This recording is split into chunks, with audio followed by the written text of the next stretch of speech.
सच में कहा जाता है कि समय अनुसार बदलाव करना ज़रूरी होता है भाई। उसी तरह नेपाल क्रिकेट में भी बदलाव किया गया है। यानी मैं आपको बता दूं, नेपाल क्रिकेट का जो फैंस का चाहना था, जो फैंस सोच रहे थे कि भाई हमको इस तरह के नहीं, इस तरह के खिलाड़ी चाहिए और इस तरह की कप्तान चाहिए, भाई वो सबको सपना पूरा होते हुए दिख रहा है। यानी कि मैं आपको बता दूं दोस्तों, आप सबको पता होना चाहिए कि जो नेपाल में ये बड़ा बदलाव हुआ है, और अगर ये बदलाव आने वाले दिन में कुछ अलग करता है तो ये सब बदलाव होना भी ज़रूरी होता है। क्योंकि कहते हैं ना कि समय अनुसार किसी भी चीज़ को बदलना ज़रूरी होता है। इसी तरह नेपाल के जो क्रिकेट की दुनिया में बड़ा भूचाल आया है, और मैं आपको बता दूं नेपाल के जो T20 क्रिकेट हो या चाहे ODI क्रिकेट हो, भाई अलग अलग कप्तान बनाए गए हैं। यानी कि सब लोग सोच रहे हैं कि भाई कब तक टाइगर दीपेंद्र सिंह ऐरी को कप्तान बनाया जाएगा और कब तक उनको कमान संभाला जाएगा। तो वो दिन आ चुका दोस्तों, और जो कैन ने फैसला किया है, जो टीम ने, जो क्रिकेट कैन ने, मैनेजमेंट ने जो फैसला किया है, बहुत खुशी की बात है। यानी मैं आपको बता दूं दोस्तों, यानी कि नेपाल क्रिकेट ने भाई फाइनली यानी कि टाइगर दीपेंद्र सिंह ऐरी को कप्तान के तौर पे घोषित कर दिया गया है। और इतना ही नहीं, मैं आपको बता दूं कि इसमें बहुत नए नए खिलाड़ी को भी मौका दिया गया है।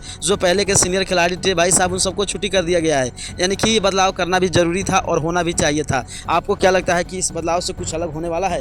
अगर होने वाला है तो ज़रूर आप कमेंट में कुछ कमेंट करिएगा। अगर नहीं होगा तो चैनल को सब्सक्राइब करते हुए पेज को जरूर फॉलो कीजिएगा। धन्यवाद, आपको मिलते हैं नेक्स्ट वीडियो में। आपको कप्तान कैसा लगा? अगर आपको अच्छा लगा तो यस लिखिए, और नहीं अच्छा लगा तो नो लिख कर जाइए, और जितना हो सके उतना इस वीडियो को शेयर करिए। धन्यवाद आप सभी को।